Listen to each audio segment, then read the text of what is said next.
Okay, we're live. Okay, so I'm going to get our link and I'll send it to you so you can share also. Great.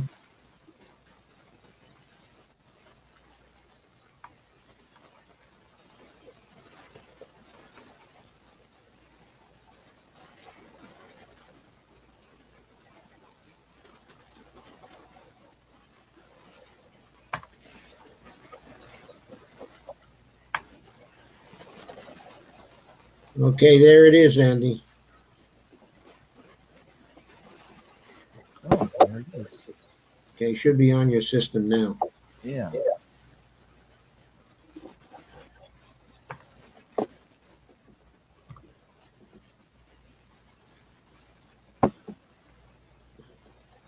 Okay, I think you can still hear me, right? Yes, I can. And I can hear you. So just about ready to go. Our first attendee has arrived. It's Russell Gorman. Hey, Russ. Russ. How are you? Want to retry? Yeah, we're going to retry. We're both here. And we can hear each other now. And I think you can hear us, right, Russ?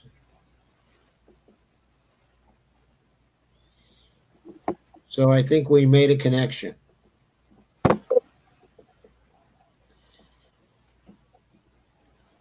Okay, we'll wait a minute for a few more people to arrive.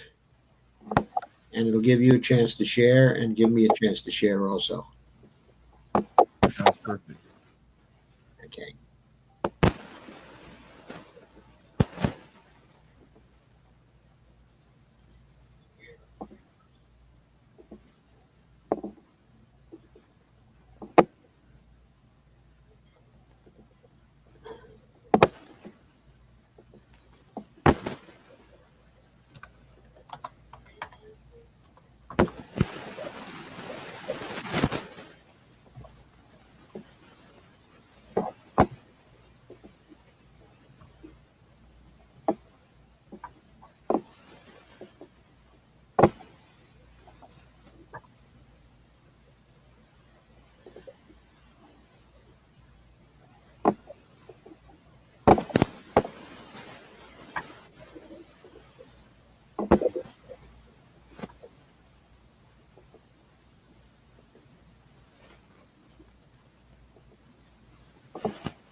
Okay, so I think we're here.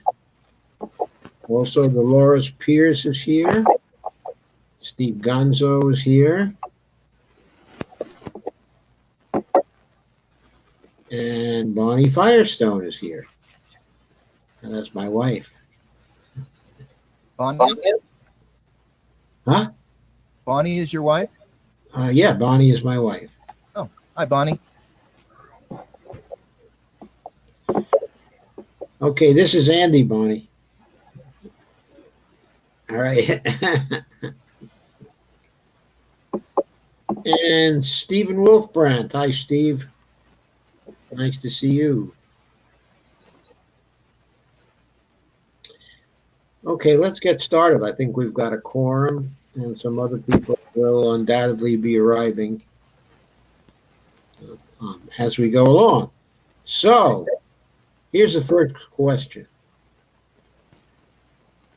We're obviously in a big hot mess with the climate emergency, Andy. So, can you give us your assessment of the current situation? What's happening with the planet? What's happening with the climate emergency? Yeah.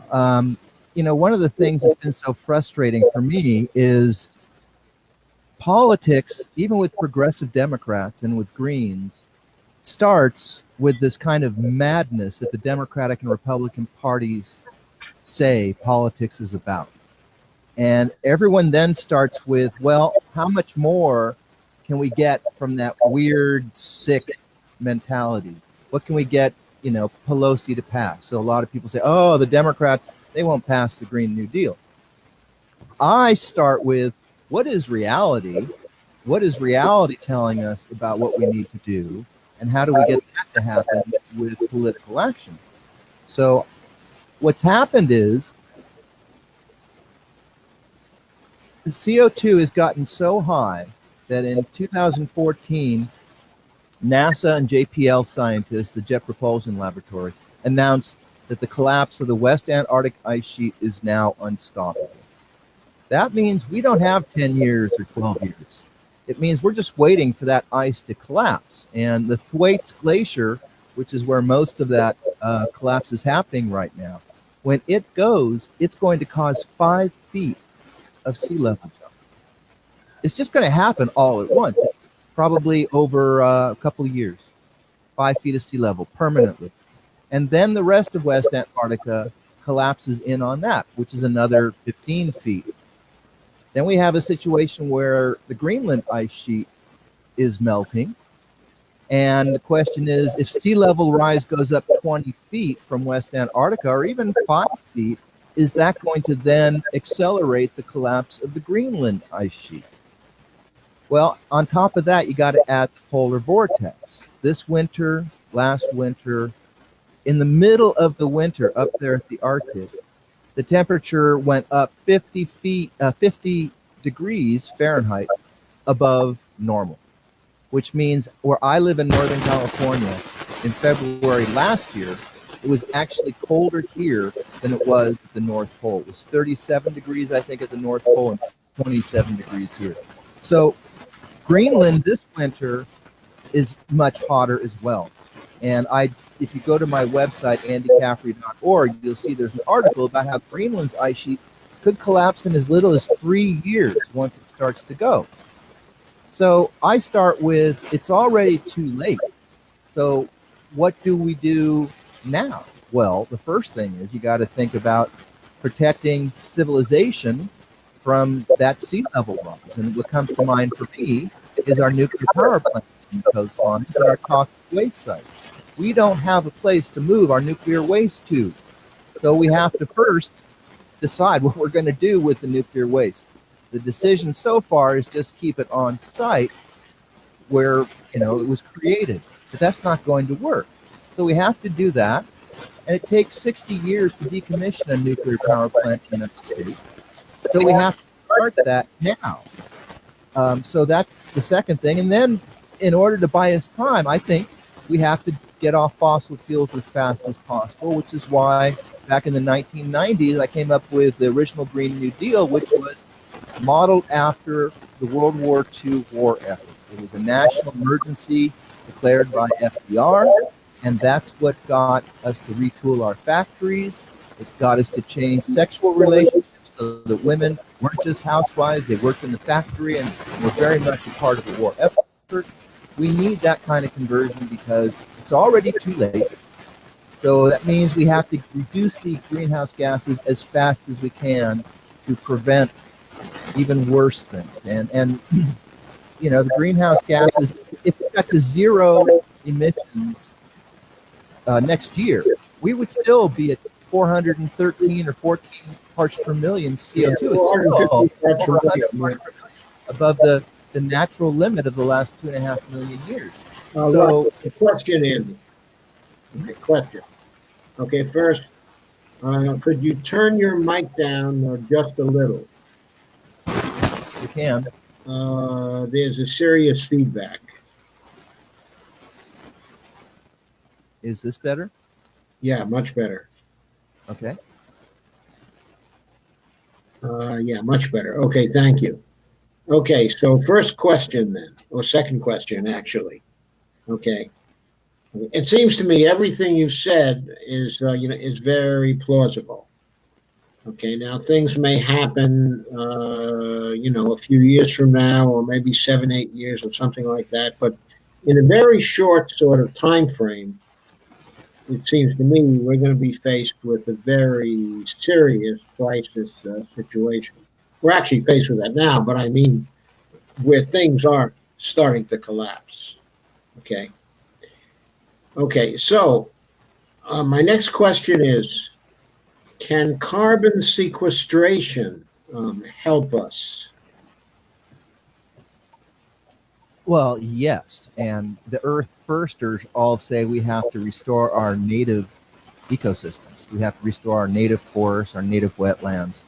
If you're talking about technology, some kind of carbon sequestration technology, well, we certainly have to continue research in that way, but I don't know of any significant carbon sequestration technology on the board right now that's going to be a significant impact. It's more like it might impact the releases from one power plant, like they were trying to like combine the two. If we build a new power plant, then we also set up this sequestration technology. But I only know of that kind of work being done in a couple of countries where they've got actual research projects.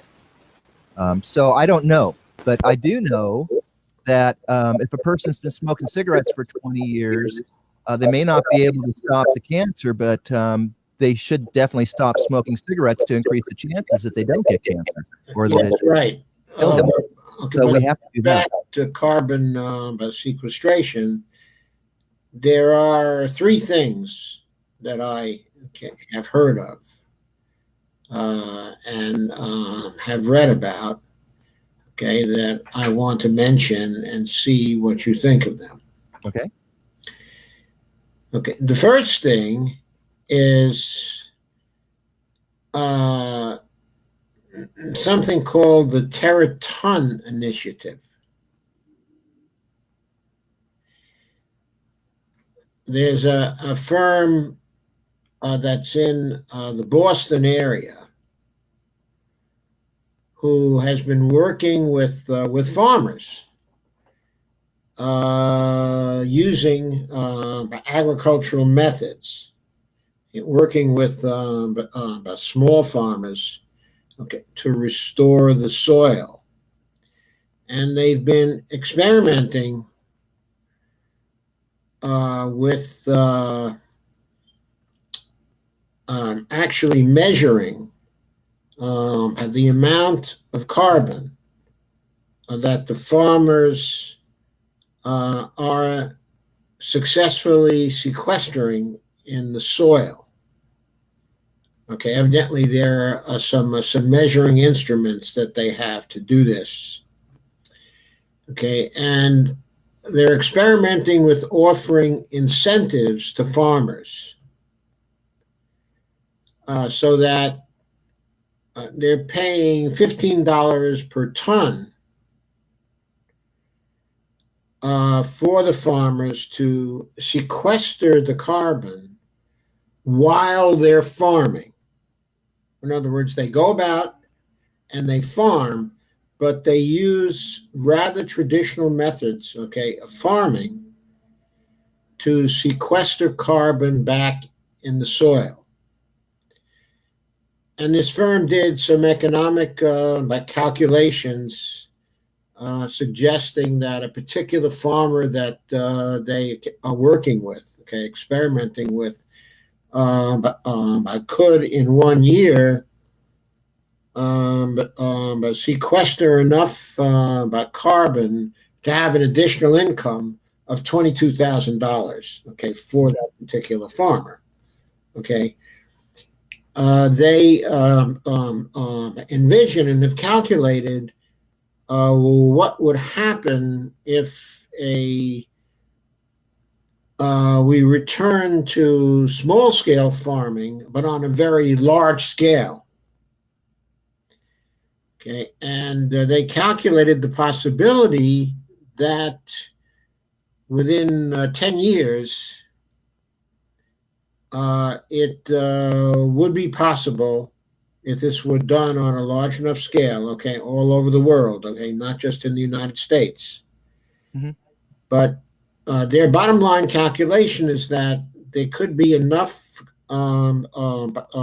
carbon sequestered back in the soil over 10 years to equal the amount of carbon that we have let loose into the air over the last 250 years. That would be awesome if it were true. I can't imagine it being that successful, and especially when you've got things like rice, which are grown in the rice paddies, so it's kind of hard to sequester carbon in that kind of an agricultural system. Yes, I don't. Yeah, those would be questions to ask, okay, of them. In other words, they don't go but too deeply into the details in terms of their site. Okay, but okay, this is called the Tera Ton Initiative, okay, because the idea is to put 1 trillion tons of carbon back into the soil. Okay, that's the goal. Okay, now there's no particular high technology that's used in this except for the measuring instruments. Except for that, it just uses very well-known methods, okay, of organic farming, but to accomplish this. Mm-hmm. Okay, the firm has won an award for innovative thinking or something like that. Okay, they're a Boston firm. Okay, and there was an article that was written at the new economic perspectives site, okay, which is one of the leading MMT sites, okay, in the United States on this, okay, and it was written by J.D. Alt. Okay, I will but send you the link. Okay, but what his contribution was to take the idea and to say, okay, so we've got a problem in terms of getting people to adopt this. So what do we do to get them to work on it? To get the farmers? Yeah, to get the farmers to work on it. We subsidize them. Right. Just like you were saying, if they're paying $15 a ton, maybe it has to be more than $15 a ton, okay? But to get the amount of carbon that they want to get, okay, the trillion tons, okay, of carbon. Okay, so assuming the firm that is organizing this is getting a rake off of some sort, and there's also some marketing involved. What J.D. Alt figured was that this would cost probably $17 a ton. Okay, we're getting the feedback again. You think it's from my end? Yeah, from your end, yeah. Can you do something to adjust it again?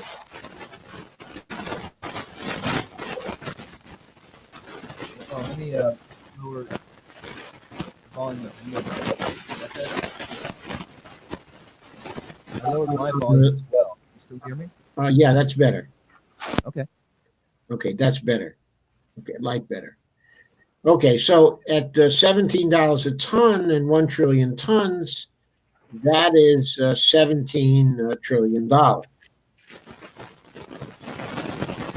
So basically what J.D. Alt does is he says, okay, who can pay the $17 trillion? Well, the only agency that can pay the $17 trillion is the government. The kinds of governments that have a fiat currency system. And so he outlines, he goes into the details of how this would be done here in the United States. Okay, I'm still getting feedback, okay, from your end.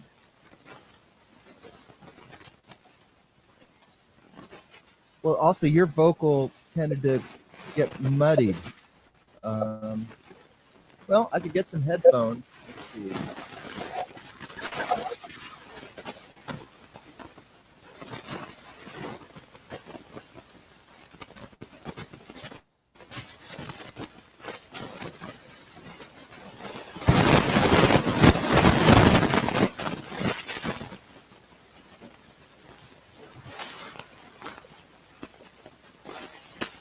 Actually,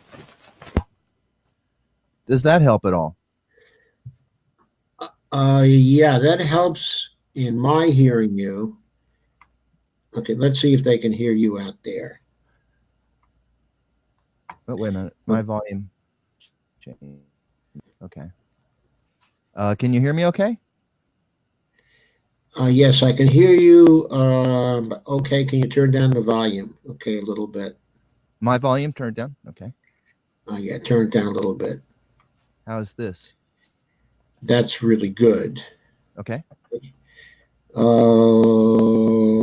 of the people, actually Barbara Wernig, was asking, who's doing the dishes? I've been doing the dishes. Okay, and so Russell Gorman says, yes, that is way better, way better. Okay, good. Okay, so turn your volume down again, okay, just a little bit. Fine. Okay. Okay, so JD. Is this better? You like this better? Yeah, that's fine. Okay. Okay, no, now it's starting to get the static again.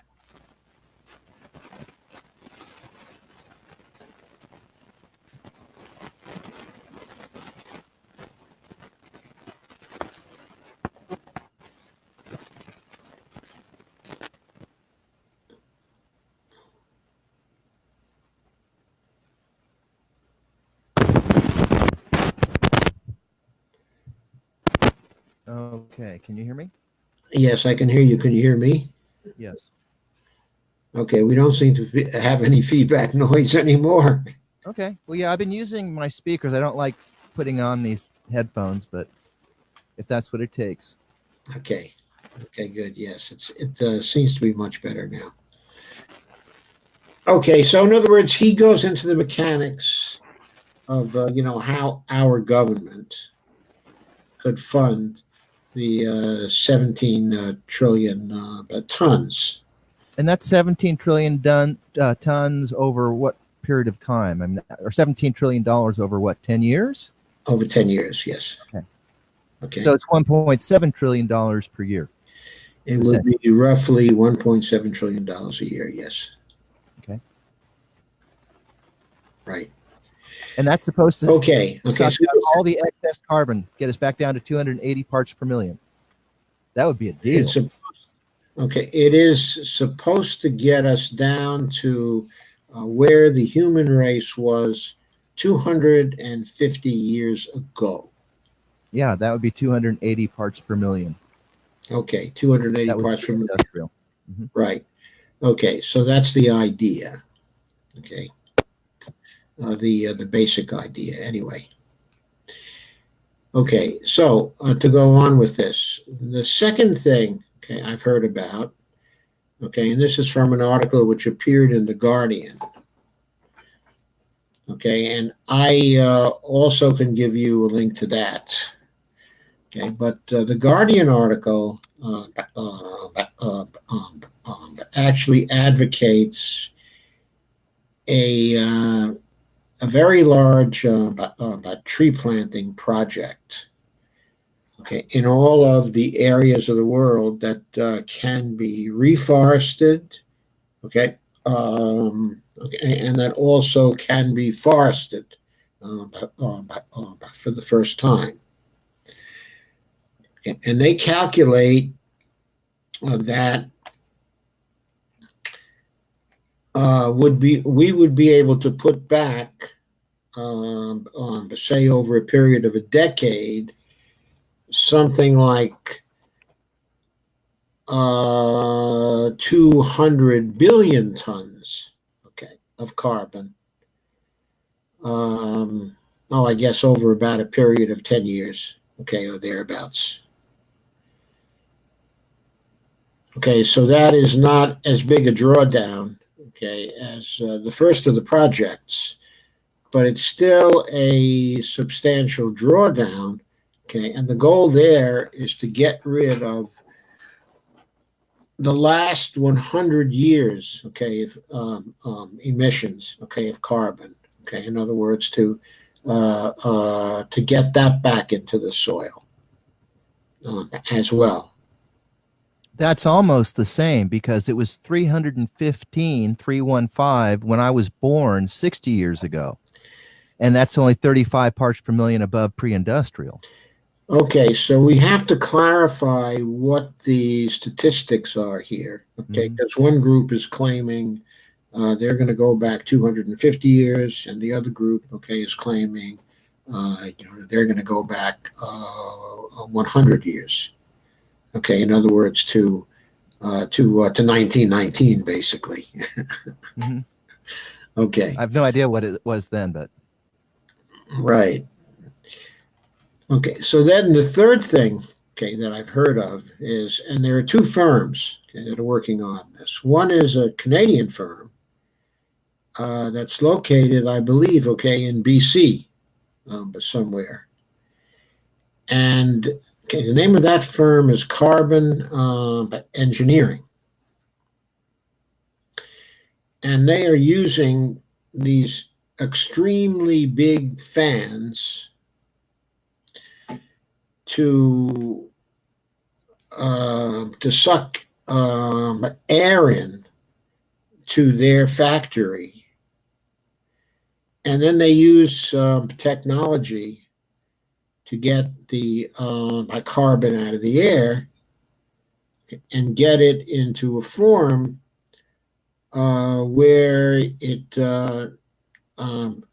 can be sold, okay, if people want to reuse it, okay, and if that sort of thing happens,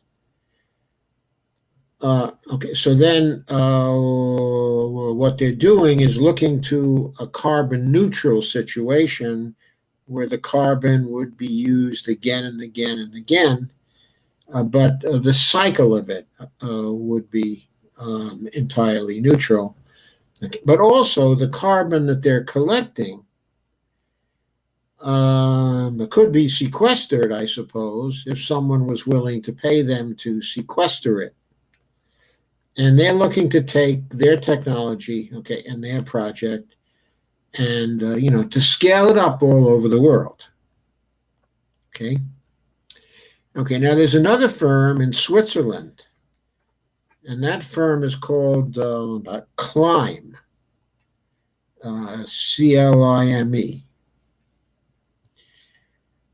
Okay, and they have a similar kind of project, okay, going on, except they've also put in the sequestration piece,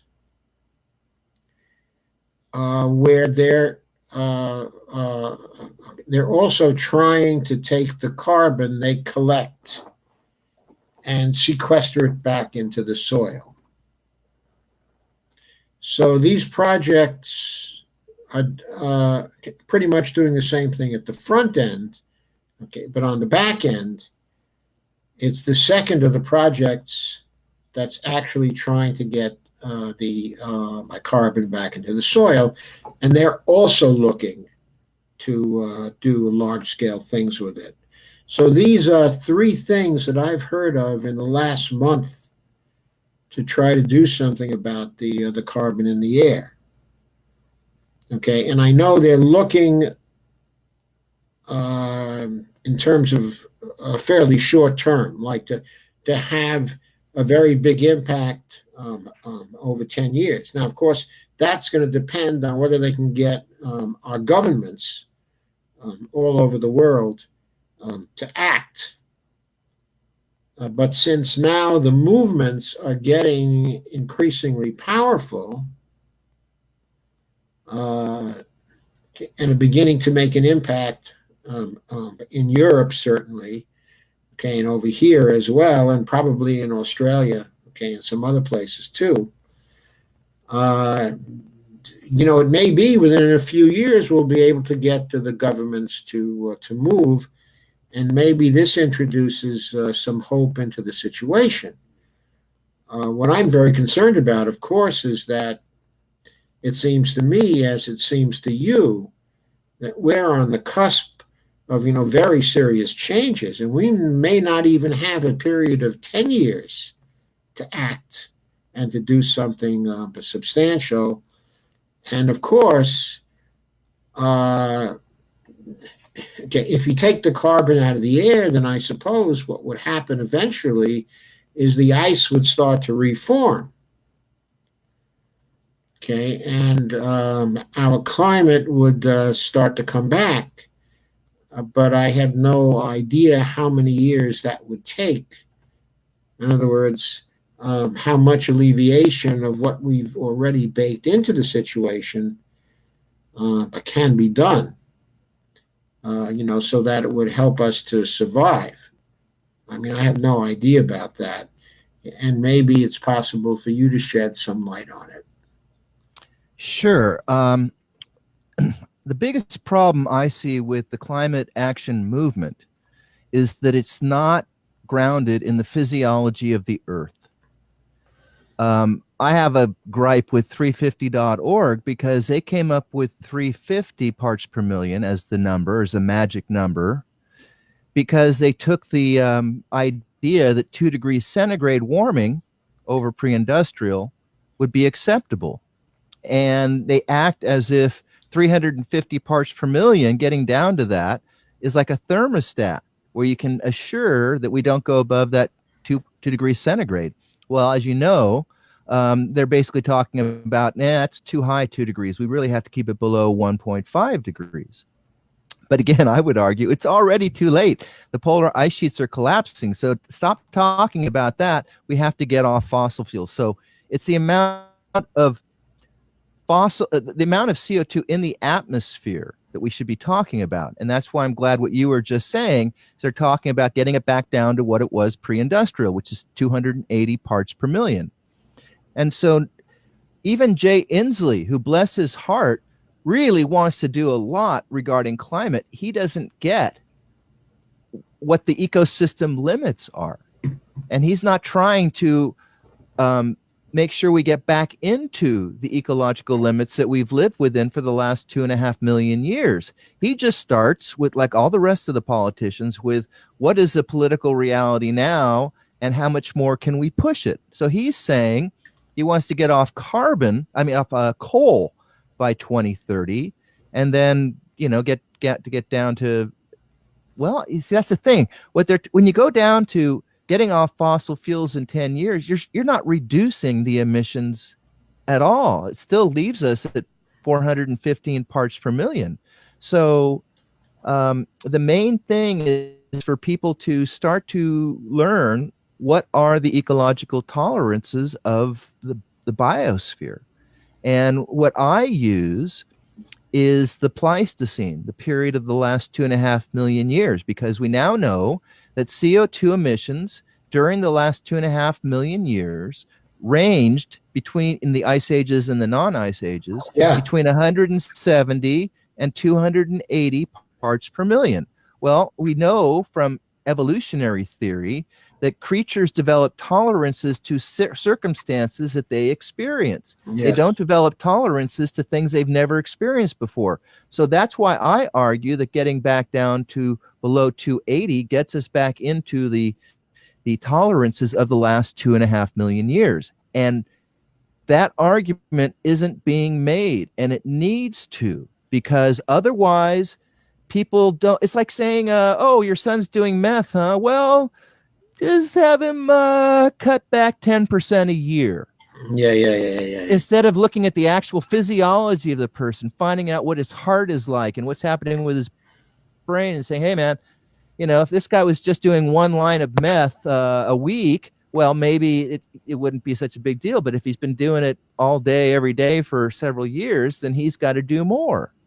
And how do you determine what is more is based on the physiology of the person, just like with cigarettes, So I really want people to start to talk about the ecosystem tolerances and how we have to get back into the tolerances of the last 2.5 million years. And therefore that is the foundation for the argument that we're in a climate emergency, and being in a national emergency means we do things that we don't normally do.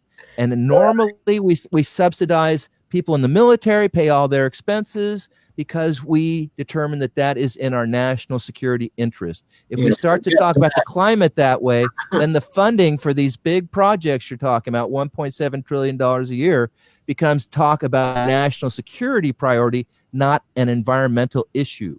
Right. I understand.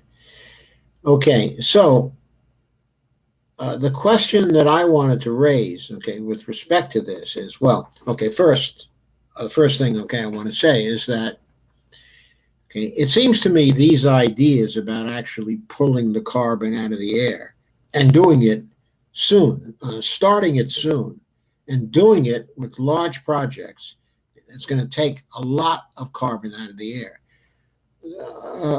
This is very, very important to us, even very important to us in the short run.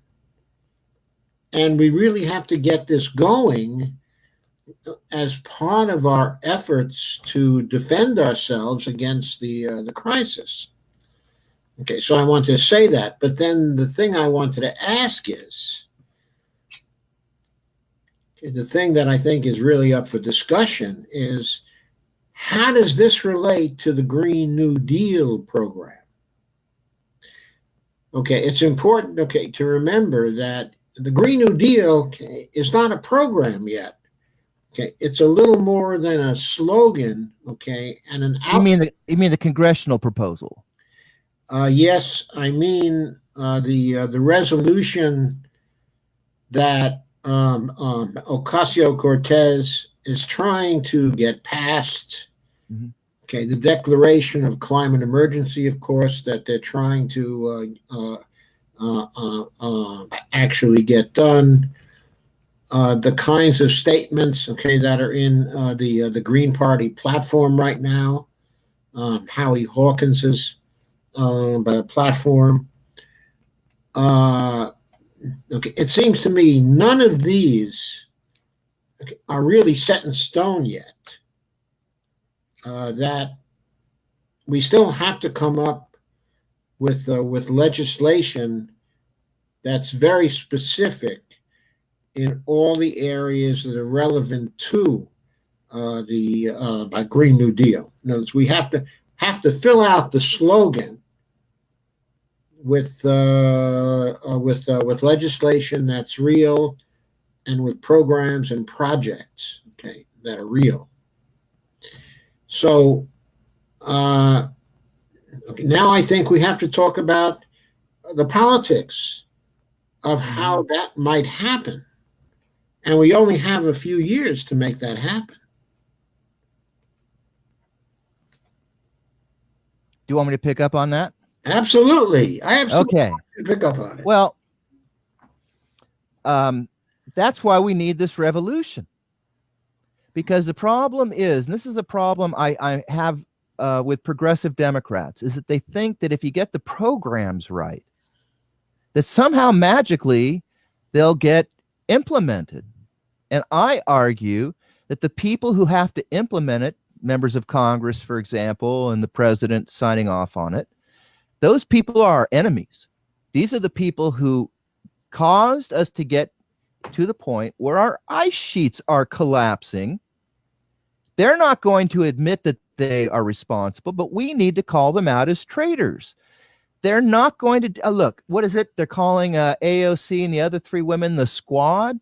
She's arguing there's only really 4 of them. Well, that's a long way to go. If you have a political strategy to try to get several hundred of them to get behind a Green New Deal, I just don't think that's going to happen. I think we have to get behind a different kind of politician and have to start getting them elected in 2020. We started to get a few, but AOC is still trying to work with Pelosi as if somehow she'll get Pelosi to implement a Green New Deal bill. It's just not going to happen. These people get their money from fossil fuel industries, from the nuclear industry, from big industrial manufacturers who depend upon a consumer economy where we build all this crap. They're all talking about export economy, you know, free trade. They don't think about how we have to actually make things as close to home as possible and end as much international trade as we can. Absolutely. How we have to subsidize these other third world countries to do stuff. That's why what we have to do is start, I think, putting it in the context of a national emergency. I say what we do is we link the Green New Deal to the climate national emergency. My original Green New Deal was specifically, it called for a climate emergency. And it said, based on the climate emergency, we have to get off fossil fuels in 10 years. And I thought, well, how have humans done something on that scale before? There was a New Deal.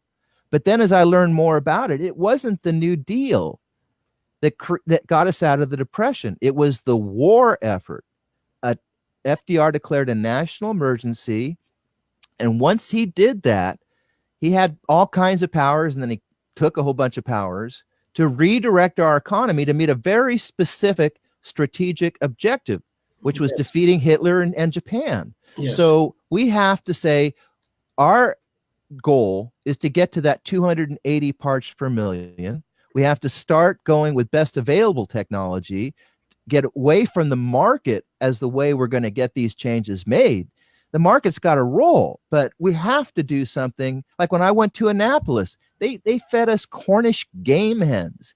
That was paid for by taxpayers. They seem to think, you know, officers need to eat that way, and they've paid for that. What a freaking waste. But we have very specific things. My model is the priority has got to be Americans meet their needs as close to home as possible. Like here where I live, we can meet our food, clothing, shelter needs as close to home because we have, really close to home because we have low population density. We have a lot of water. We have agriculture. We have trees. We can do that. But if you're in Kansas, you don't have a lot of forests, you can't grow all of your food perhaps in some of the northern states. So what we have to do is have local governments and community groups and unions all starting to meet and saying, look, we have to build a local economy. Like for me here in Humboldt County, what is it going to look like in 10 years where it's going to meet our needs and get us into zero, CO2 production? Yes. And you do that around the whole country. Yes. At the same time, there is a big national effort. I thought Bill Clinton should have sent Al Gore around the country to teach Americans about the climate crisis in the 1990s. Yes, with his Inconvenient Truth. I didn't even know he was going to put together an Inconvenient Truth roadshow, but that's exactly what I thought he should do. But he didn't do it until, what was it, 2007? So you have both. I think he released the film, 2003 or 2004, right?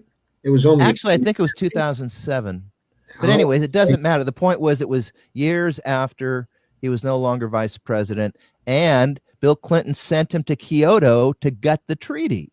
So, that is when I learned about the collapse of West Antarctica and how we came up with this, we had to get off fossil fuels as fast as possible. And I thought the fastest we could do it technically would take about 10 years. And we had to fit the economics to the technological need. But a lot of it too is, I don't buy as many books as I used to because I buy ebooks, and nothing has to be manufactured for me to get that book. It's right. Just information. And same thing with music. I don't have to buy records or CDs. I don't even have to own them. I can just use some kind of streaming service. So this is why I think the way you get Americans on board is you have to have them in the process and say, well, I want a future where I can still listen to music. I still want to be able to see movies. I still want to, go out to clubs or whatever it is, and those kinds of things. You can do those things with zero fossil fuels. And those are the things you can build locally. But maybe you can't travel around the country as much. Maybe you can't fly in airplanes to Europe anymore. Or you just make those things so expensive that, most of us can't do it. But that's the way I think we have to go. There has to be like a national focus where we have a national priority, for example, to reforest the country and restore native ecosystems. And then there is a thing like the Conservation Corps that funds the jobs locally to restore the forests in all of these places. But it has to be decentralized. I mean, that's why I don't call myself a socialist. I don't believe in any centralized designing of what we're doing. A lot of people where I live are sort of hippies or ex-hippies or punks, and they don't have much money. And they have figured out a way by creating actual culture. We have festivals and parades, and we do have a community center, and we make these things happen without big money. And we have a great time. I don't miss that I can't go see, I know, Bruce Springsteen or the Stones, because I don't have $250 for a concert ticket and money to pay for a hotel in San Francisco and all of that. And what's going to happen is people are going to lose their incomes. The economy is crashing. And so the only thing that's going to be open to them is a lot of the stuff that we are going to be, funding for this conversion. So that's basically how I think we should approach it. You declare it as a national emergency like FDR did, and then you decide that you want communities to design the program, and then you use the federal dollars from the empire military budget, from ending the war on drugs, from the wealth taxes and the taxes on the super rich, from internalizing costs. See, I think that's the biggest thing, is we have to subsidize the things that we want and penalize the things we don't want. And the reason we have this problem now, and the reason people talk about globalization, is that all of the costs of globalization are not internalized to the cost of the product. So people think, oh, we get these products cheaper because of globalization. No, we get it cheaper because we externalize the ecological costs and the social costs to private individuals. Yes, absolutely. Absolutely, Andy. So I suppose the next question then is, who? We have elections coming up in 2020. If people are frightened enough, well, perhaps we can get a sufficient amount of change to get something going. But who among the presidential candidates that we're seeing on the horizon, is likely to give us that the kind of emergency, and likely to create a situation where that person can help the rest of the country to self-organize, in order to do this. And there's also a foreign policy dimension to this also, because we also have to be involved with getting most countries to join this effort, because it's not going to be enough if only the United States does this. Of course, the sequestration of the carbon has to go on everywhere. Well, yes, and that's why we have to. Look, we're starting here. You and I are having a conversation. You've got, people who are viewing and learning about this material. We have to go out and put that into the political culture. We have to take control of the framing.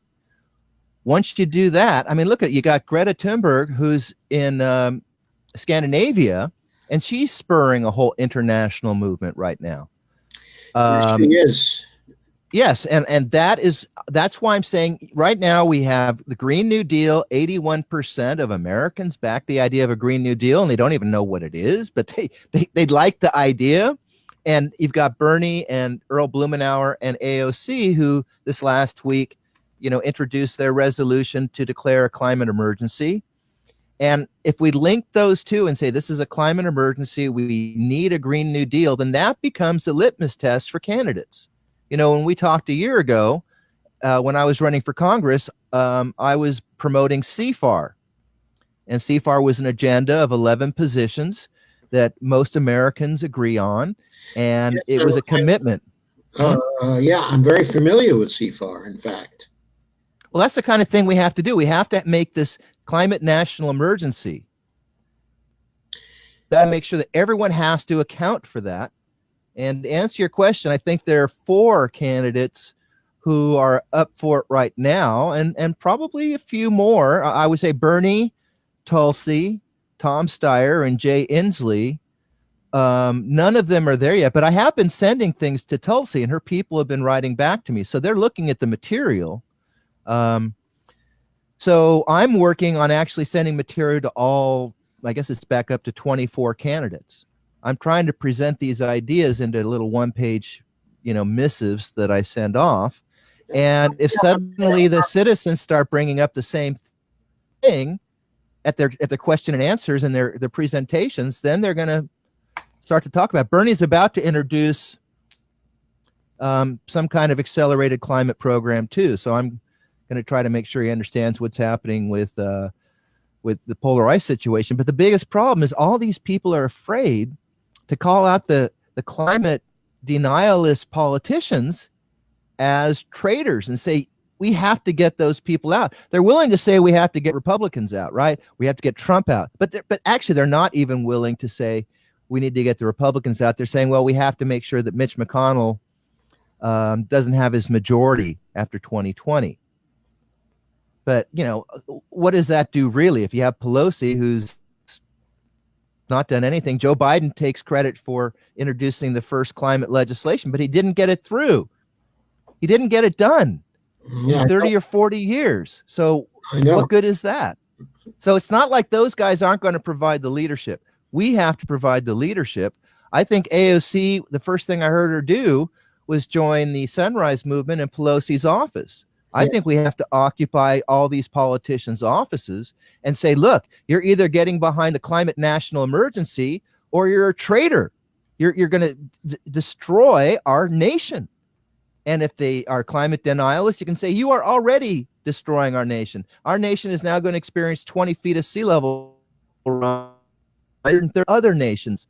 You guys are part of the team of plutocrats who have done this. Yeah, right. I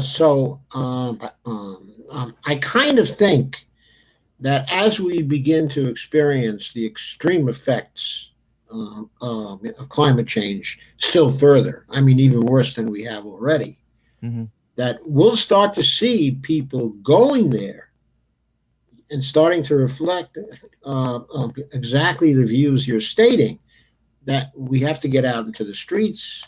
We have to go down to their offices, and we have to occupy their offices, and we have to make them see that we're not going to take just standing still anymore, that they're going to have to act on this.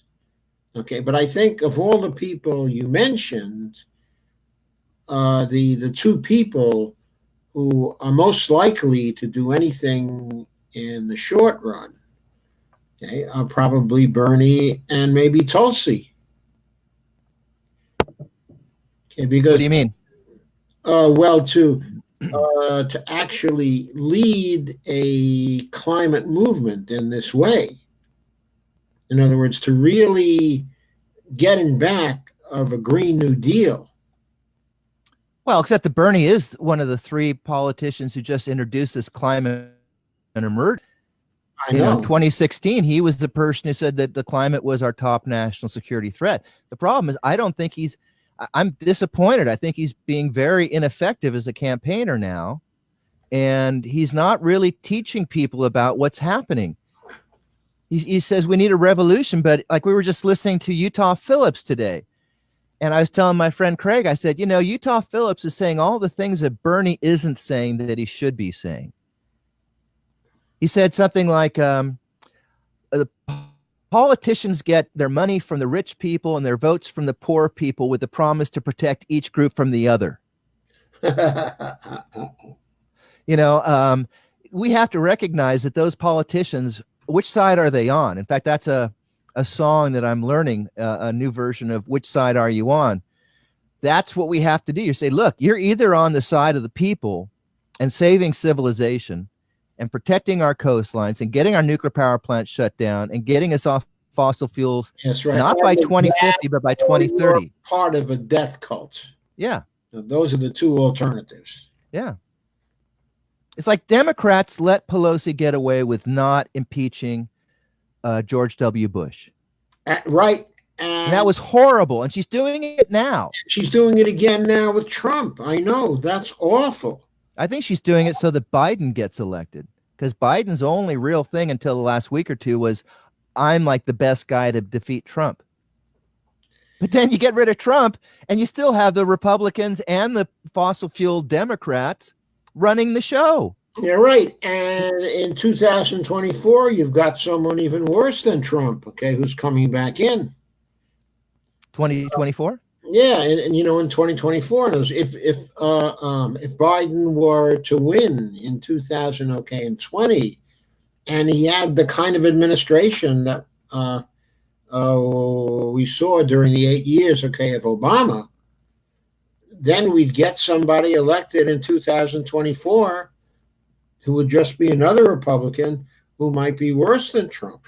Yeah. In other words, what produced Trump was Obama. Part of it, yeah. His failure to act. And Pelosi. On all these very serious problems. And Pelosi and Schumer. And Hillary and Wasserman Schultz. Yes. All of our leaders who had any considerable power have simply failed us. They have not acted. And that's going back a very, very long time now. Yeah. I mean, you know, that's actually going back to Jimmy Carter even. Okay. I mean, I think he started to do some good things in the environmental, and climate areas. Yeah. And had he won, we might have had a history, that was different, if he had won in 1980. But he, too, was too conservative. He was too concerned about having to balance the budget, fiscal responsibility, and things like that. So he did not move as fast as he had to move. But, then we took the turn towards fossil fuels and, using even more fossil fuels under Reagan. And Clinton did absolutely nothing in this area. And, well, it's just been a failure, of our national leadership, for as long as I can recall. It's just been terrible. Well, that's because we've had plutocrats running the show. We've never had a progressive or a working class, for the working class interests president. Even FDR. FDR was a freaking elite rich person. Yes, he was. He just happened to have more enlightenment than others. But, I mean, he's our best case person. And we need much more. But he had some vision, and we don't have any of it. I mean, Obama, talk about, it's like he's brain dead. He didn't lead the country on any issue. I mean, look with marijuana. When I was running for Congress in 2012, I smoked a joint. I got on national TV and I was told, by Steve Kornacki, well, I don't think there's really much interest in federal legalization, except where Andy lives, because I live in the Emerald Triangle, where marijuana provides half the income to our county. And they were talking about another guy who was running for Congress on a Texas border district. And that was it. And then 6 months later, Colorado and Washington passed legalization. And now we've got dozens of states that have done that, and we have a whole change. So that's where there's some hope, because I tried to get people to listen to this need to do a war effort, the Green New Deal thing, for over 20 years, and couldn't get any interest at all. And then all of a sudden, dumb luck, Jill Stein was talking about that for two of her campaigns. Nope, no luck. AOC does it. Timing happens to be right now. So the marijuana thing, timing was right. Gay marriage, the timing became right. All kinds of things that seem like the Berlin Wall. Remember that? As we were growing up, I don't think you probably same with as me. I didn't ever imagine that the Berlin Wall would be gone. And the Soviet Union. Oh my God, the Soviet Union is gone. We grew up with those things as if they were just part of fundamental ecological reality, like a mountain range or something.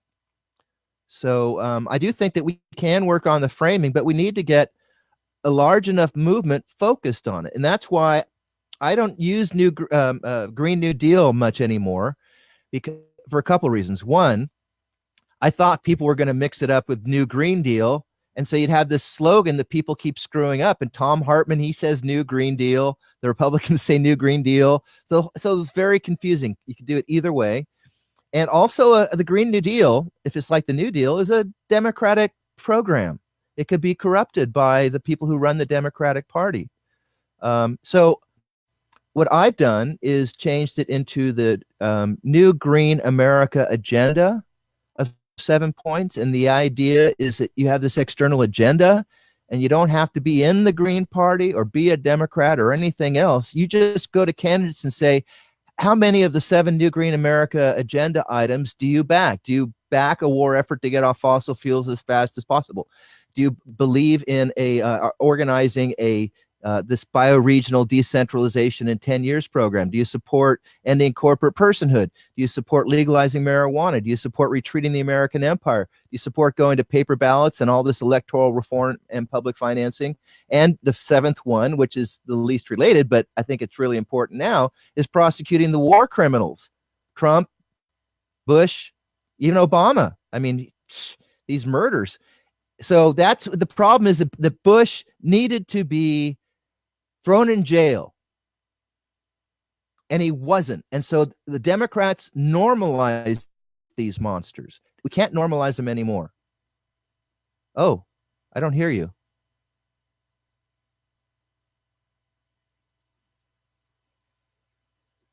Can people hear Joe? I can't hear you. Your image went off, and when it came back on, there was no sound.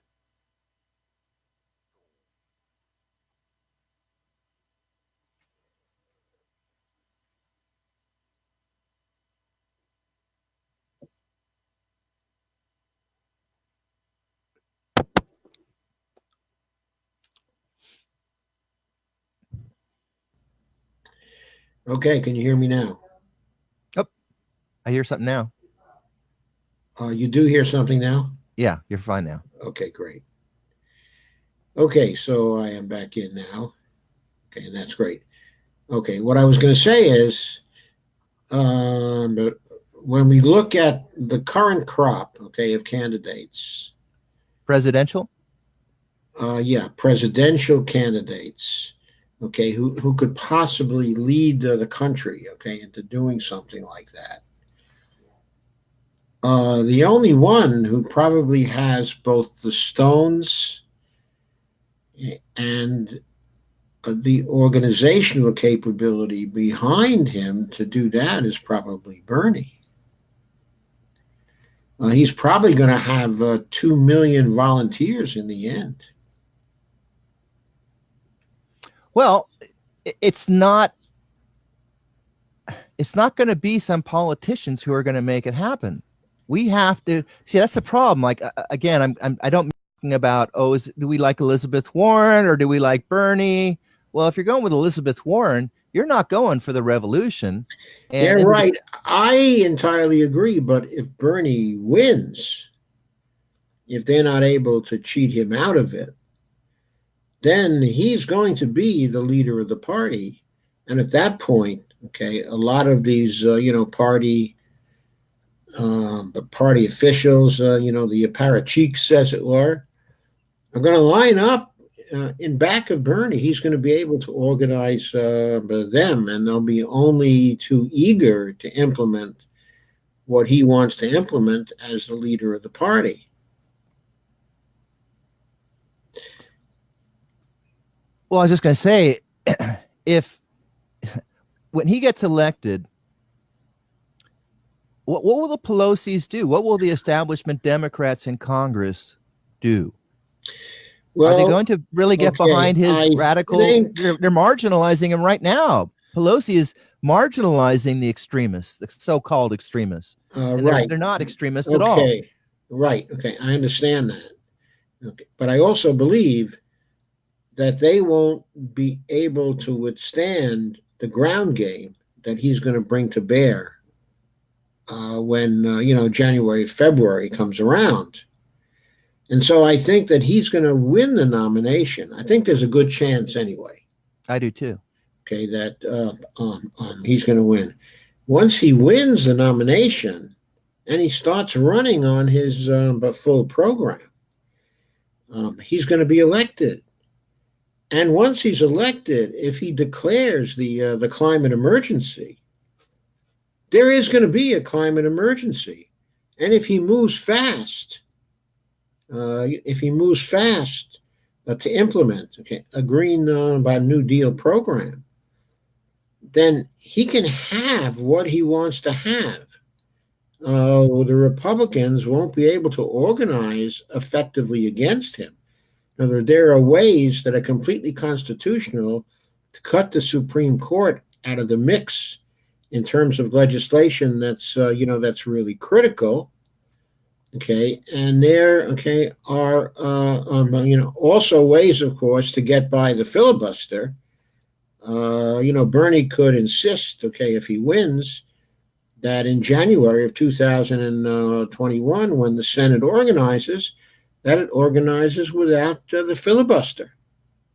I mean, he's going to need that, of course, and he's going to have to insist that the filibuster has to go. Okay, but once it goes, and of course, if his campaign is really rolling it up, then that's going to have an effect on the congressional elections too. And more progressives are going to get elected. And they're going to be people who will follow the lead of a president who's the nearest thing to FDR we've seen.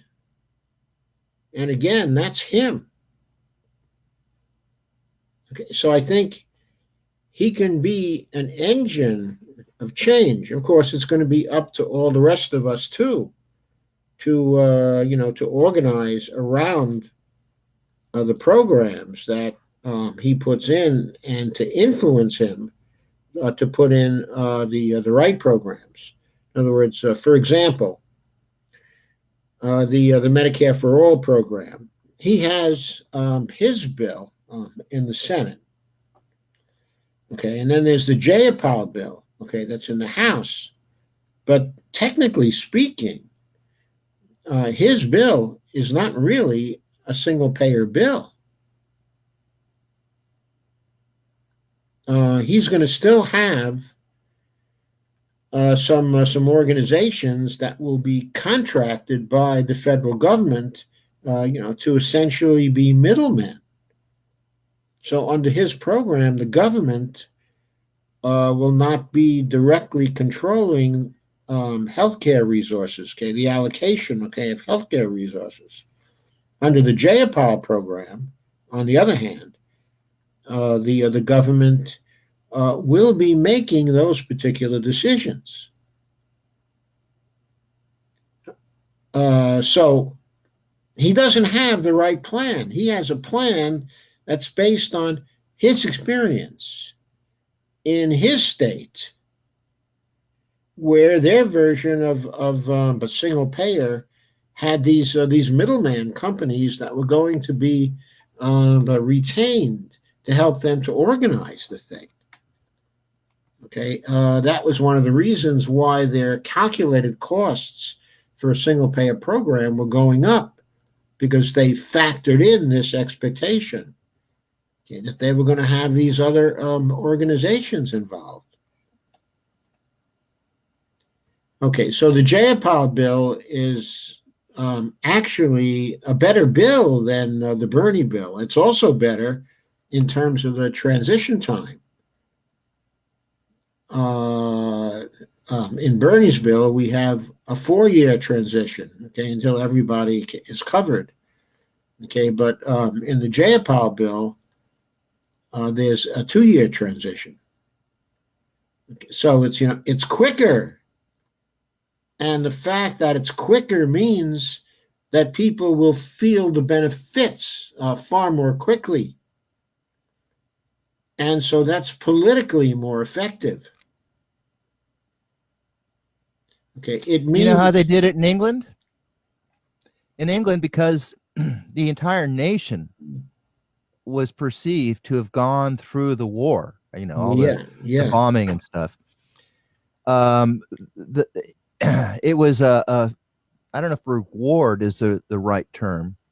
I think it might but be.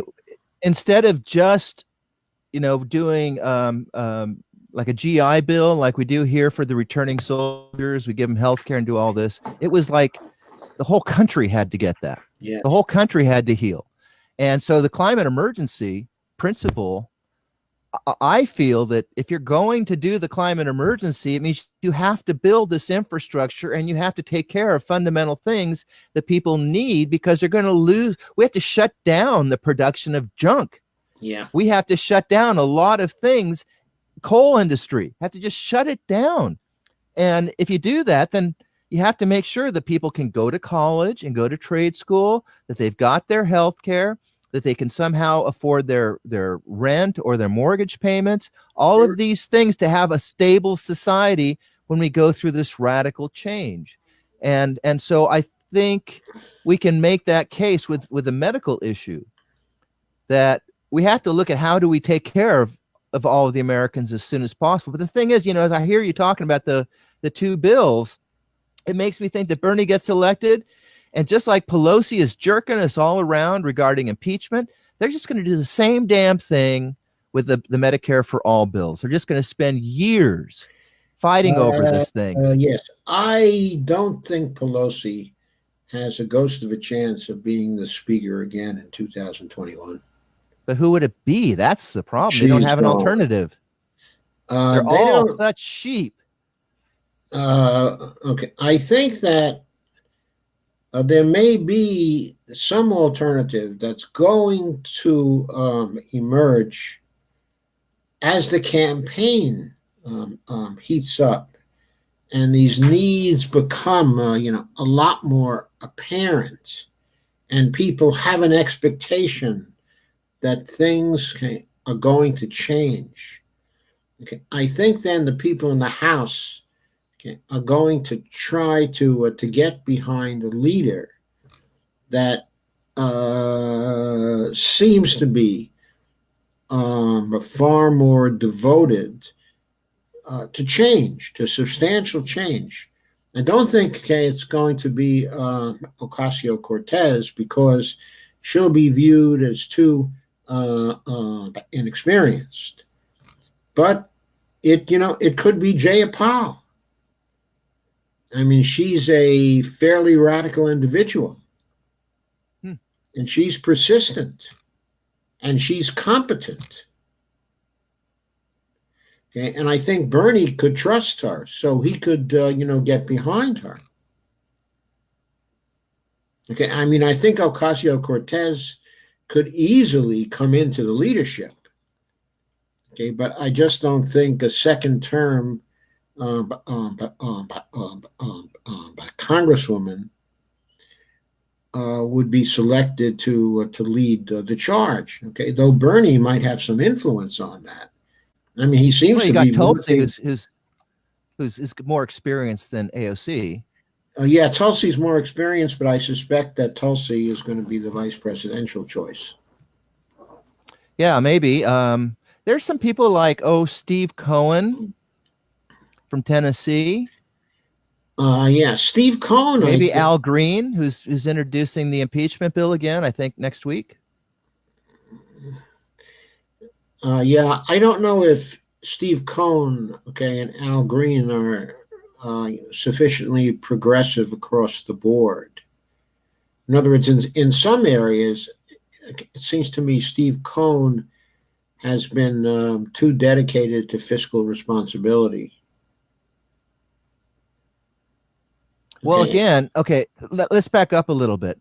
So what we're talking about now is if Bernie gets elected president, and let's say Tulsi's vice president, so she's not in Congress anymore. And there's a similar number of radical members of Congress that are elected in 2020, just like there was in 2018. And somehow you think that any of these things are going to actually be started in that context? I don't. Well, I think that that maybe we can get a far greater number, of radicals elected in 2020. 2020. In other words, maybe an additional 15 to 20. Okay, and then there are also a number of people in Congress who I think, even though they've been serving for years and they're acclimated to the old system, really don't like the old system, and that they might be ready, if there were enough people on the really progressive side, they might be willing to join them to try to get some change. And then whenever there's a new House of Representatives, there's always what they call a presidential party. In other words, there are always people in there who say, okay, well, I'm going to go with the president because he or she, is my leader. And that's the safest thing for me to do as a new congressperson, or even a second-term congressperson, or a third-term congressperson. And if the old leaders are gone, if the old leaders are out of there, or retired, and I think they're likely to be, then there's going to be real vacancies in leadership of the caucus on the Democratic side. And if those vacancies are largely filled by the progressives, we could very well have a different situation in the House. Okay, now the Senate, that's a different situation. Even if there's a Bernie sweep, and say the Senate changes hands, it seems to me that there would still be too many conservatives and rightists, that are in the Senate. And you have the Joe Manchins in the Democratic Party. You still have a couple of those fossil fueled, Democrats. Yes, I know. We would have them. And I don't see a primary challenge to Joe Manchin that would be shaping up for 2020 yet. Well, no, he was in this last election. So he's going to be in. Yes, so as a matter of fact, yeah, right. I mean, he's not even going to run until 2024 again. Mm-hmm. Yeah, that's true. So we're stuck with him. But if the right person takes over, as the leader of the Senate, that's going to be a tough thing. We have to get Schumer out of there. He has to retire or something because that guy is simply deadly. Well, okay, here's my proposal. In Earth First, we had campaigns called Days of Outrage. We had a day of outrage against the Forest Service. We had a day of outrage against the World Bank and the investment bankers. I remember. And the idea was that because Earth First is not a membership organization, it's very hard to coordinate things from the top down. So what you do is you say, okay, you can choose your target locally and you organize locally, all of us doing it on the same day. And we had a tree sit, National Tree Sit Day. And I remember seeing the news and it had this map of the US and it lit up 11 states that all had tree sits in them. So I think what we need to do is expand that and have a year of outrage, climate crisis year of outrage. And we basically spend that time occupying the offices of all of the Democrats and all of the Republicans who are not with us. And you do that for a year. Yeah. Then that changes stuff because then you basically have exposed the weaknesses of these candidates. And I think that's when you'll see a lot of them lose their seats in 2020 and 2022. But without that kind of citizen movement that's that radical, We're demanding, like, for example, we also need to say, stop talking about 2050. You're either with getting off fossil fuels by 2030 or you're on the other side. Yep, I think we have to do that. Absolutely. But Joe Biden's climate plan, that's ridiculous. That's just ridiculous. But so that's why I took one look, at that thing, and I just said to myself, that's just out of the ballpark. That makes no sense at all. He's simply denying that there is a crisis. Yeah. Beto O'Rourke, same thing. His program's terrible. They're ridiculous. And Jay Inslee's is weak. I won't call it terrible, but it doesn't get the job done. The other thing is, none of these people are talking about the polar ice sheet thing, because that's how you get people mad, is you say, look, we're going to have this in the next couple of decades, and these people caused it. And then it's like, like Al Franken, he had his, I don't know exactly what happened, but suddenly people would not say that they were Al Franken's friend anymore. And we could do the same thing with people who support fossil fuels, to say, look, you're not part of this progressive caucus of the Democratic Party anymore unless you're down with the fossil fuels to zero in 2030 program. Right. And that's why I'm saying what we need to do is get AOC demanding that the climate national emergency is linked to the Green New Deal. And then that's a good thing to accomplish in the next 2 years, is to get the nation focused on that. But then you have to educate all of these conservative people, not all the conservatives, but the conservative Dems. We have to get most of the Dems on the same page. We have to get 60% of the country down with this kind of a program, and that means everyone's got to change their models of reality. I agree. The problem with Bernie's revolution, in my congressional battle in 2018, the person I was running against was a Hillary superdelegate, and I'm like one of the first candidates to endorse Bernie. And so in our district, which is very green and progressive, you had the choice between a Bernie person and a person who would be there for Bernie's agenda if Bernie got elected, or this Hillary person. And I got fewer votes this time saying I'm the Bernie guy than I got 2 years before. Yeah. So I don't think people are really down with Bernie's revolution. They just like Bernie. And that's a problem, because if Bernie is begging people to get into the revolution, and he's terrible at recruiting for that. But if he doesn't get the revolution, then the conservatives and the Republicans will do the same thing to him that they did to Obama. They'll just say, we're not giving you any of this stuff. We don't care that you got elected, because we got elected too. And the senators will say, well, we got elected and I got another 6 years or another 4 years. So Bernie will be out by then. So that's why I think progressives really need to start becoming more radical. I mean, the Greens have also kind of fallen into the same pattern, at least. Well, I mean, there are a lot of progressive Democrats and Greens who get involved in Occupy and Black Lives Matter and all these other programs that are great to do. But that's what the focus has got to be. It's not going to be picking which candidate and just sitting back and letting them do it for us. It's just, I have to revolt. It is a revolution. Yes, I entirely agree with you about that. Okay. In other words, we have to have the revolution that will be fueling things. And then that has to integrate with the campaigns of the candidates. So the ones who get into the office are part of the revolution, are part, of our revolution, which in essence is a bottom-up revolution. Okay, in other words, it's like I don't know what it is. I mean, Bernie hasn't been specific, and I think some people have kind of started something, but I'm not really sure what it is.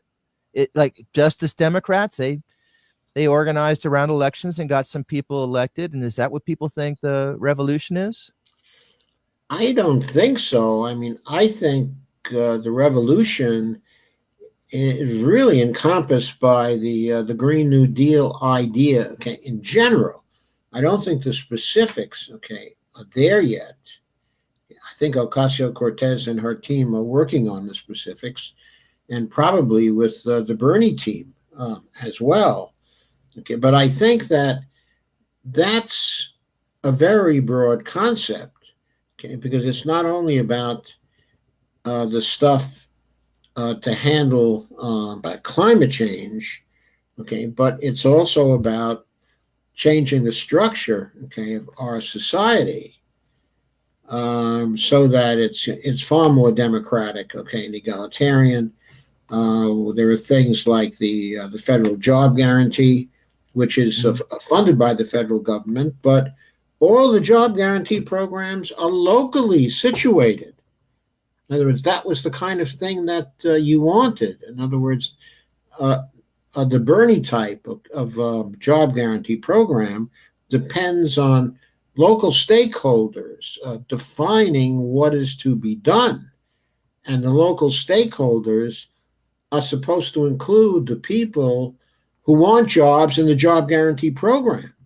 In other words, not only the rich people in the community or the office holders in the community, okay, or the interest groups in the community, but the people themselves are supposed to define the needs of the communities and therefore also the jobs. And of course, there will be a bias towards the jobs that are needed in order to implement the green transition. Okay, there's going to be a great emphasis, okay, on that. Okay, so that's a part of it. Okay, there's a part of it that will encourage changing the form, okay, of economic organization to cooperatives.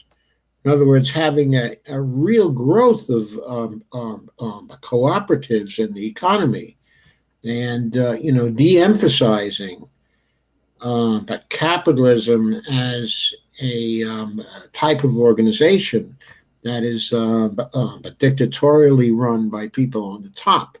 I think that's going to have a part in it also. So I think that if the Green New Deal, okay, is implemented, it's going to bring really massive social change, as well as all the things that we need to do in order to get the climate emergency in hand, to begin to cope with that.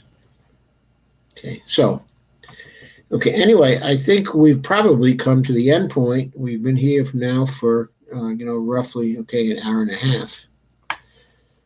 So I want to thank you for a great discussion. My pleasure.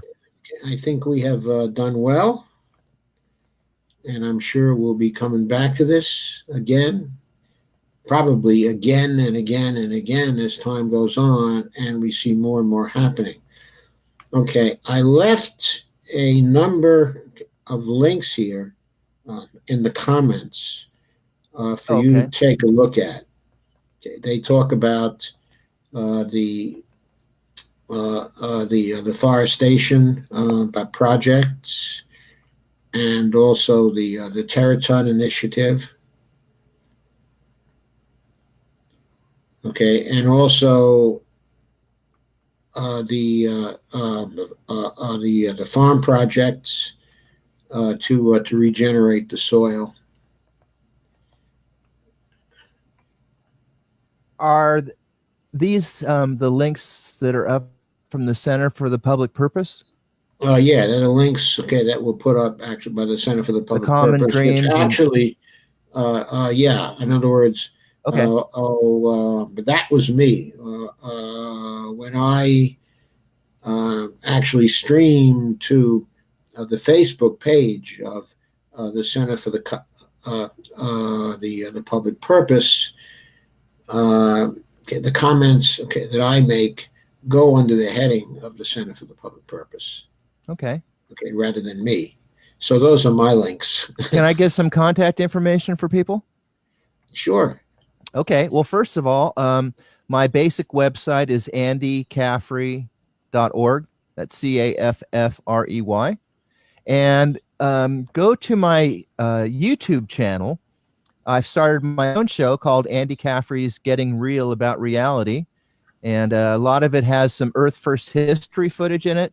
Talks about genetic engineering. I have talked about some of this stuff on Green New Deal and an electoral revolution. And also, I'm going to be putting together a 2-month roadshow this fall where I'm going to DC and to New York to lobby all of the members of the Green New Deal caucus to get them to adopt what I'm saying, link the climate national emergency with the Green New Deal and abandon the call for getting off fossil fuels by 2050 and collapse and the need to get off the nuclear power plant. So if people want to help make that happen, if you want to host one of our events, we're also going to do them from California out to DC and New York. So we're willing to go to different parts of the country, almost anywhere. Let us know if you want to help sponsor an event. And if you can contribute money to make it so we can do that, you can contribute at my PayPal Me channel, which is paypal.me. Is that what it is? /Andy Caffrey. You can look that up. And I'm at Facebook. I got a bunch of groups there. I've got a Year of Outrage page. There's the Clear the Coast Roadshow page. But just check in with me at my personal page. I'm a friendly person. I respond to people. And, let's take control of what's going on in our political system, because if we just choose the best they offer, we're doomed. We're freaking doomed. The ice sheets are already collapsing. I have to say, I'm not real optimistic, but I do think we can still do things that make our future much better than if we don't do what we need to do. But we have to do what we need to do. Yeah, right. And we got to do it fast. Yes. We have to do it right now. Help join the team. It's an emergency, and we have to have a sense of emergency about it. Yes. We don't have time. So the hashtag climate national emergency or hashtag climate emergency preceding the hashtag Green New Deal. That's the linkage to get them to do that, and getting off fossil fuels in 10 years. Those 3 little points right there, the Green New Deal, climate national emergency, and getting off fossil fuels in 10 years. Those are the things we can focus around. Guaranteed jobs. I saw that there's a question there. Yeah. I think that what we have to do will end up guaranteeing a job. I don't think we have to even promise that, because there's so much work that has to be done. But, we have to promise it. We have to promise it, because it's an automatic stabilizer, in the economy, and also, it gives insurance to everybody who is going into this with us that they can always get a job at a living wage, that the federal government will pay for it. It doesn't matter where in the country they go to, they can always get a job at a living wage. And that's a safety net that I think people have to know that they are going to have if they do want to work. Yes, and I think we need a basic income too, a guaranteed basic income.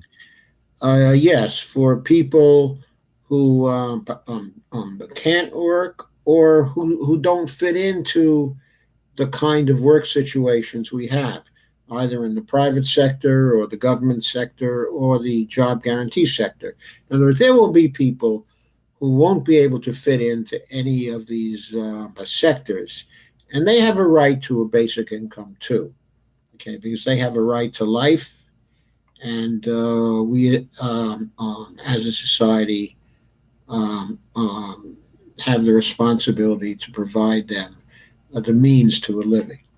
Well, and especially mothers. Yes, absolutely. Pay for mothers. Absolutely. Give mom a paycheck,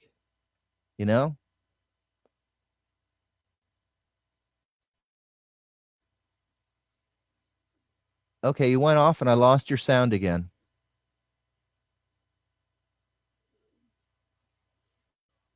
Oh.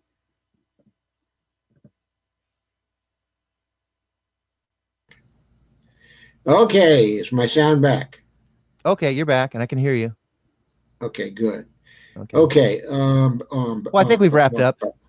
Right, except I want to make one last point, and that is, depending on what is done in your local community, uh, the job of being a mother can be part of the job guarantee program. In other words, what's defined, okay, as a job that is part of the job guarantee program should not be determined by the federal government. It should be determined by the local communities, okay, that you live in. So if many of the local communities decide that the job of a mother, okay, is important and is due to get a living wage and also good fringe benefits, then the local communities can define that as a job. Okay, and the mothers in those communities can do it and can be paid by the federal government for it. Okay, I'm down with it. Okay, it would be up to the local communities. What, to determine that mothers should get paid? Yes. Okay, it would be. Well, everyone would get a basic income, whether you have a threshold, a cutoff point where you don't give that to people or not. You're still going to give it to everybody, including the mothers. And then if you want to give mothers a livable wage, which is different, then I suppose, I don't know, I would have that as a federal option. I don't know why. It's like I get a federal disability check. Okay, well, it is a federal option, okay, in the sense that the federal government, okay, will always pay for it, okay. But if you want the local communities to define what the needs of the local communities are, okay, and to define the jobs that are to meet those needs, then I think you need to give the local communities the freedom to define things, okay, in that way. I think that if that happens in a lot of the local communities, it won't be long before it spreads over the whole country. Simply because if it doesn't spread all over the whole country, then mothers are going to move to the localities where they can get that. Well, I think a lot of people are pretty anchored to where they are if they don't have much of an income. It costs a lot to move. Right. But the point being, if they move to one of the local areas, okay, where being a mother is a job supported by the job guarantee program, they have a job waiting for them. Okay, a job at a living wage. Oh, I see. That will be waiting for them. Yeah, and you can provide transition support too. You can provide transition support too. Okay, and the job guarantee program that could be made a part of the job guarantee program as well. Okay. So anyway, that's some ideas on the job guarantee program. Yeah. Which have been floating around the MMT community for years. In other words, there's been a lot of thinking behind the proposals for a job guarantee program. And part of the thinking has involved giving mothers a job. Well, they have the job. They have the job, okay? Yeah. But giving them a recognized job at a living wage. Yeah. So there's that. Okay. Okay, thank you again, Andy. My pleasure, Joe. Thanks for the opportunity, and thank you to your viewers. Very cool viewers who would view a show like this. Okay, and also thank you for giving us the links to your various efforts. I think people ought to join up. I mean, it's something to do that could get to be very, very important. Okay, so I think, it would really be good to join up in that. Well, I'll be doing a lot of shows about that, at my YouTube channel. So if people want to continue getting involved in that, I'll be developing those ideas more and more as the weeks and months go by. Okay, well, if you give us some notification, actually what we should do is go to your YouTube channel, okay, and subscribe. And subscribe, and then keep on subscribing, because as we know, it's very often the case that YouTube does not send the notifications out. So you have to make sure that you're ringing the bell very frequently to get those notifications. Well, you know, there's also a weird thing with that bell. It doesn't pop up in my browser on my desktop, but on my iPad, when I use the app, you click on it to ring the bell, and it gives you an option to choose to be notified for every single posting by that person, or I don't know how they figure it out, once in a while from that person. So if you click on that, check and make sure you select to be notified for every post. But yeah, I'll have some more up this week. That's good advice, and I will take it. Cool. Yeah, just go to look for Andy Caffrey at YouTube, and you'll find it. And then Getting Real About Reality is a separate playlist. Okay. So you can go down to that one and see that series alone, because I have a lot of video work I've done, and you could get lost in it. Okay, thanks. One more thing. Could you comment on this broadcast? Okay, and leave your links in the comments. Oh, sure. Okay, because to have them there, that will be more effective. So I type that in the team chat? No, I don't think you want to type it in the team chat. Okay, but when you go to see the recording of this, it's going to be at the Center for the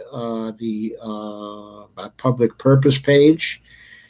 And when you get there, you'll see the video and you'll see the comments, and you'll be able to add comments. Okay. So leave your links in the comments. Okay? Cool. I will do that right now. As soon as we're off, I'll go there and add it there. Okay, then a good night. Okay, take it easy. You too. And I'll be in touch. Great. Thanks again. Thanks, Joe. Yeah, so long. Okay, everybody, I hope you enjoyed this show. I see there are a few people still here. Okay, Lana says he should do a presentation at the MMT conference on climate. Yeah, that might be very good. It would give him a chance to learn, some MMT, which I think would really be important for Andy. I don't think that he really knows about MMT, at this point. He's really pretty much a tax and, use the tax money to pay for everything type of guy, at this point. Hi, Kathy. Nice to see you here. Okay, so unless there are some more comments, can you speak to Andres? Can I speak to Andres? Yes, I can speak to Andres. So you mean to get him invited but to the MMT conference to do a presentation on climate? Yes, I'm sure that I can talk to Andres, about that.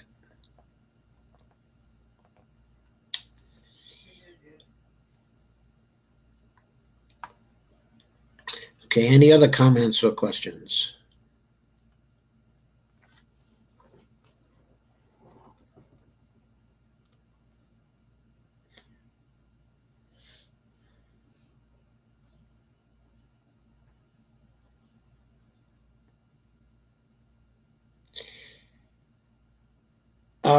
Yes, I certainly can speak to Andres about Andy's getting invited to do a presentation at the MMT conference.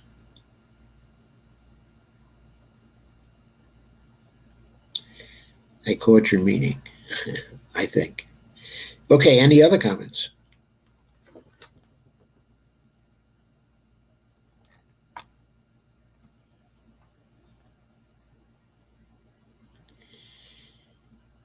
Okay, if not, I'm going to say good night. Okay, I am sure Barney will appreciate that. at this point. Anyway, thanks everyone for coming again. I think I'm going to end right now. Have a good night. And I'm pretty sure I'll see you tomorrow night. Thanks.